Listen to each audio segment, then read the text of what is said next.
कभी एक समय था जब दुनिया भारत को सिर्फ गरीबों का देश मानती थी।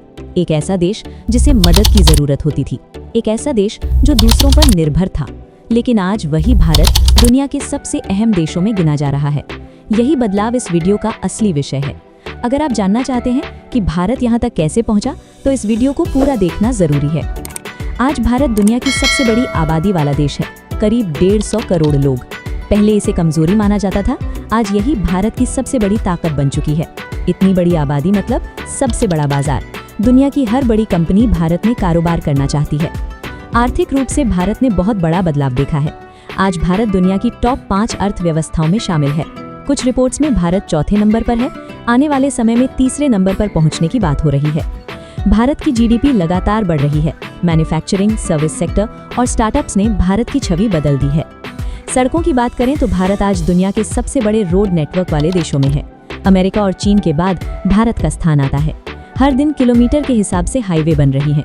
गांवों को शहरों से जोड़ा जा रहा है। इससे व्यापार और रोजगार दोनों बढ़े हैं। रेलवे में भी भारत ने बड़ी छलांग लगाई है। भारत का रेलवे नेटवर्क दुनिया में चौथे नंबर पर आता है। लगभग पूरा ब्रॉडगेज नेटवर्क इलेक्ट्रिफाइड हो चुका है। वंदे भारत जैसी ट्रेनें भारत की तकनीकी क्षमता दिखाती हैं। फ्रेट कॉरिडोर से माल ढुलाई तेज हुई है। बिजली के क्षेत्र में भारत ने ऐतिहासिक काम किया है। लगभग हर गांव तक बिजली पहुंच चुकी है। सोलर और रिन्यूएबल एनर्जी में भारत दुनिया के टॉप देशों में शामिल है। इंटरनेशनल सोलर अलायंस की अगुवाई भारत कर रहा है। आईटी सेक्टर ने भारत को ग्लोबल पहचान दिलाई है। दुनिया की बड़ी टेक कंपनियों की रीढ़ भारतीय इंजीनियर हैं। भारत आज दुनिया का बैक ऑफिस नहीं, बल्कि टेक इनोवेशन का बड़ा केंद्र बन चुका है। डिजिटल पेमेंट में भारत दुनिया में नंबर 1 माना जाता है। डिफेंस सेक्टर में भी भारत की तस्वीर बदल गई है। पहले भारत हथियार आयात करता था, आज भारत हथियार निर्यात कर रहा है। ब्रह्मोस मिसाइल, तेजस फाइटर जेट, आकाश मिसाइल सिस्टम भारत की ताकत दिखाते हैं। भारत दुनिया के टॉप 5 सैन्य शक्तियों में गिना जाता है। भारतीय सेना, वायुसेना और नौसेना तीनों लगातार मजबूत हो रही हैं। एयर स्पेस में भारत की पकड़ मजबूत है। स्वदेशी फाइटर जेट और ड्रोन तकनीक पर काम हो रहा है। अंतरिक्ष में भारत ने चंद्रयान और मंगल मिशन से दुनिया को चौंका दिया। कम लागत में बड़े मिशन भारत की पहचान बन चुके हैं। कृषि क्षेत्र में भी भारत पीछे नहीं है। भारत दुनिया के सबसे बड़े दूध, दाल और चावल उत्पादक देशों में शामिल है। अब फूड प्रोसेसिंग और एग्री टेक पर जोर दिया जा रहा है। इससे किसानों की आय बढ़ाने की कोशिश हो रही है।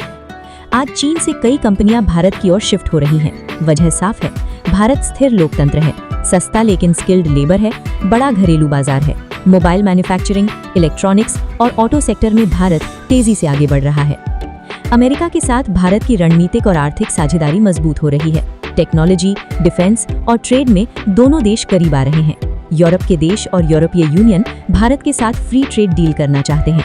जापान और दक्षिण कोरिया भी भारत में निवेश बढ़ा रहे हैं। मध्य पूर्व के देश भी अब भारत को सिर्फ लेबर सप्लायर नहीं मानते, वे भारत को पार्टनर मानते हैं। इंफ्रास्ट्रक्चर, एनर्जी और फाइनेंस में बड़े समझौते हो रहे हैं। अफ्रीकी देश भारत को भरोसेमंद सहयोगी मानते हैं।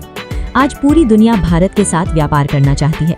कारण साफ है, भारत सिर्फ बाजार नहीं है, भारत उत्पादन भी कर रहा है, भारत इनोवेशन भी कर रहा है, भारत स्थिरता देता है, भारत भरोसा देता है। वैश्विक मंचों पर भारत की आवाज मजबूत हुई है। G20 की अध्यक्षता भारत ने की। ब्रिक्स, क्वाड और SCO में भारत अहम भूमिका निभाता है। युद्ध और संघर्ष के समय भारत संतुलन बनाकर चलता है। यही वजह है कि भारत की बात सुनी जाती है। आज भारत वो देश नहीं है जिसे दुनिया दया की नजर से देखे। आज भारत वो देश है जिसे दुनिया साझेदार बनाना चाहती है। ये सफर आसान नहीं था, लेकिन भारत ने दिखा दिया कि सही दिशा, सही नीति और सही समय पर फैसले कैसे देश की तस्वीर बदल सकते हैं। यही वजह है कि आज जब वैश्विक राजनीति की बात होती है, तो भारत को नजरअंदाज करना किसी के लिए संभव नहीं है। भारत अब सिर्फ उभरता हुआ देश नहीं है, भारत बदलती दुनिया की एक मजबूत और जरूरी ताकत बन चुका है।